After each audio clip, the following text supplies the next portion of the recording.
Matt and Kate, a young couple, have just bought a large mansion and are settling in.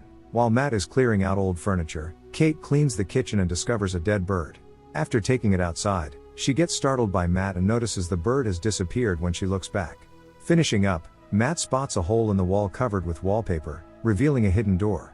Remembering a key-like object he'd seen earlier, he finds its pieces outside, assembles them, and finds they fit the door's lock perfectly. Calling Kate over, they open the door. Kate steps inside, and the lights start flickering. As soon as she steps back out, the flickering stops, but attributes it to coincidence. One evening, as they relax and joke around, Matt and Kate hear a noise from the attic. Brushing it off, Kate notes, "Must have been the wind." The following morning, while Matt struggles with his painting project, Kate gets an offer to translate a significant piece, albeit for minimal pay.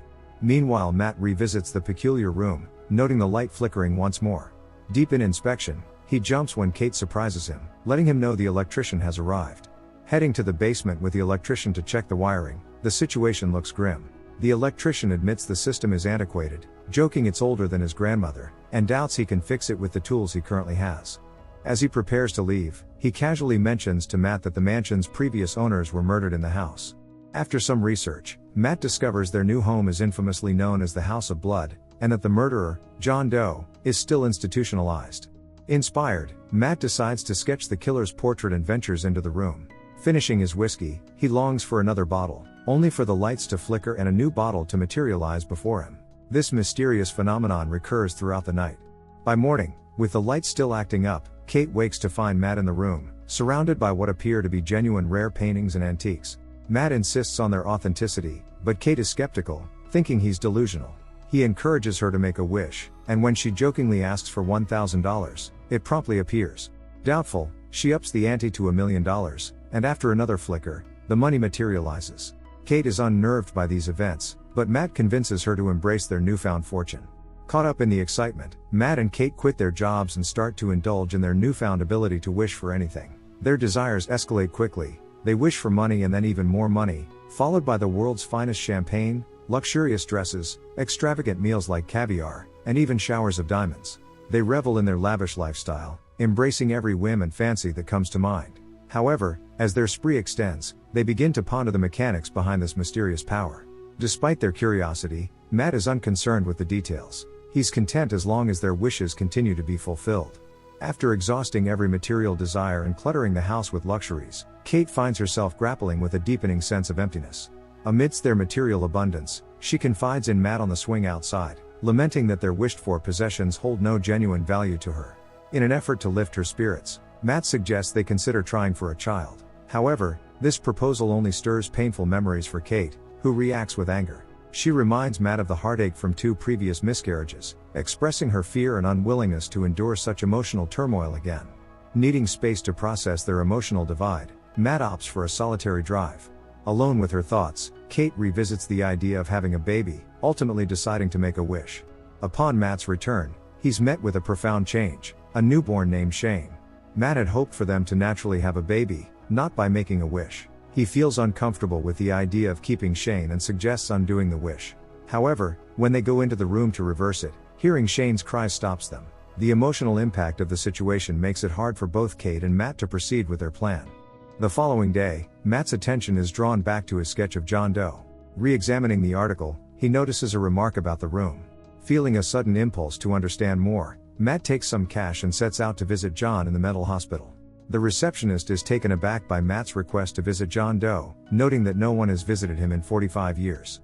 Initially, John shows no interest in joining Matt, but his attitude shifts when he learns that Matt resides in the house. John is well aware of the room and its powers. Matt's main question for John revolves around the motive behind the murders. John cryptically responds that it was the only solution, ominously advising Matt to leave the house immediately. While Matt is at the gas station, ready to pay for fuel, he discovers that all the money he brought has disintegrated into dust. Alarmed, he rushes back to the house, and in a desperate attempt to verify his fears, throws stacks of bills out the window, only to watch them crumble to dust. Testing further with a painting, he confirms a harrowing truth: anything they've acquired through their wishes disintegrates upon attempting to remove it from the house.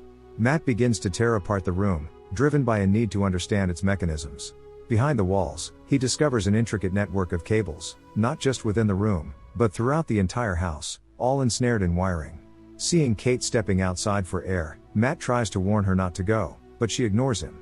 Matt stays back, only to hear Kate screams moments later. He grabs Shane and hurries inside, noticing that Shane has aged significantly after just a short time outside. Matt explains to Kate his findings about John Doe and the nature of the room, comparing it to a vast 3D printer that can create anything they wish for. However, there's a catch: anything made by the room can't be taken outside. Even Shane, he's a thing made by the room. Kate takes on the role of Shane's teacher, and together they adhere to strict rules, such as Shane not answering the door or going outside, under the guise of him being ill.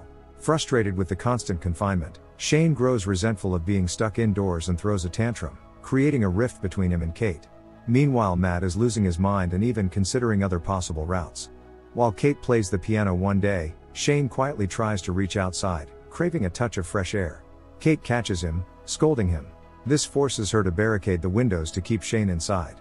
The distance between the couple grows larger by day. Matt's fixation leads to unusual art projects and practicing his shooting skills. Shane, investigating the house, stumbles upon Matt and gets scared, running off. This incident sparks an argument between Kate and Matt, during which Shane overhears Matt saying Shane isn't a real human. At night, Shane looks around the house with a flashlight, stumbling upon the room, and while everyone's asleep, he makes a wish. In the morning, Matt and Kate notice flickering lights, signaling activity from the room. Investigating, they discover a vast forest inside, where Shane is happily building a snowman. Kate is enchanted by the sight, but Matt is concerned. He pulls Shane out, sternly warning him never to enter the room again. Afterward, Matt closes the room and hides the key in his drawer. Matt warns Kate about the dangers of Shane using the room, fearing the unpredictable outcomes, like wishing for a dragon. Their discussion is interrupted when they hear Shane answering the phone. It's John Doe, who somehow knows about their wish for a child.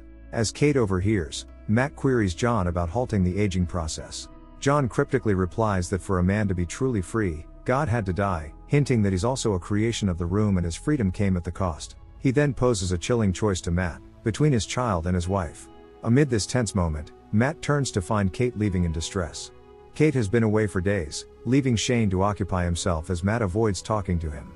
Matt's concern for Kate deepens as she doesn't respond to his calls, causing him distress. Kate wants to remove herself so Shane can live, but she's unable to go through with it. Feeling overwhelmed by Shane's persistent nagging and their isolation, Matt decides to tell Shane the harsh truth: they aren't his biological parents, and Shane cannot leave the house because he'll age rapidly.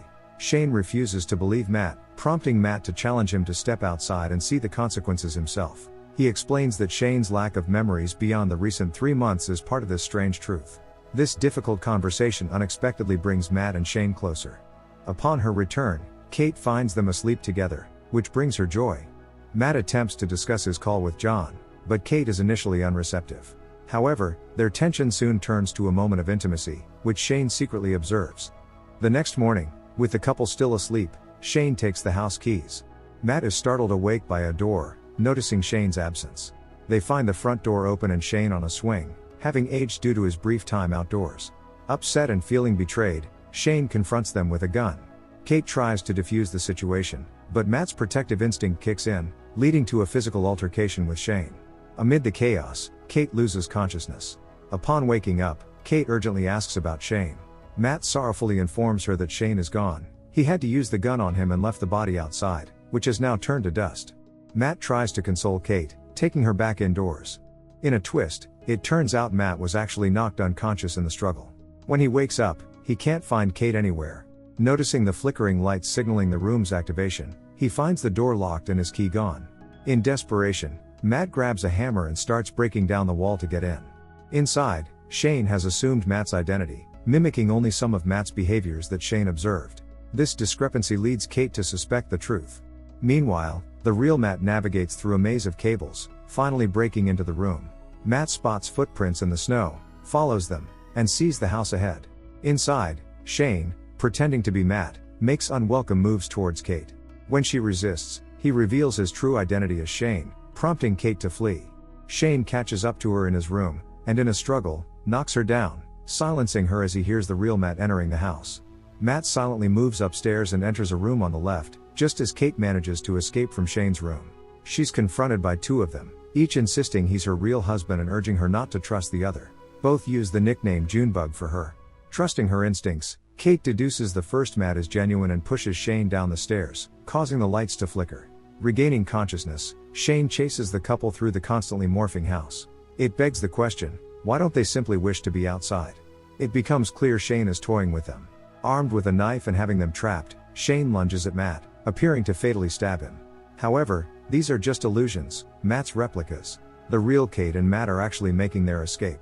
They flee the room and reach the front entrance, finding themselves in a familiar dilemma. Shane charges at them, but as Matt opens the door, he and Shane tumble outside.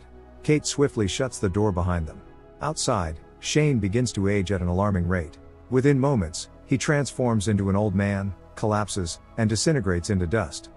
1 month later, at a motel, Matt is bringing Kate coffee as she sits in a room in shock at the impossible. She is pregnant. Just before the end, the lights flicker. The end. Thank you for watching. Subscribe for more videos like this.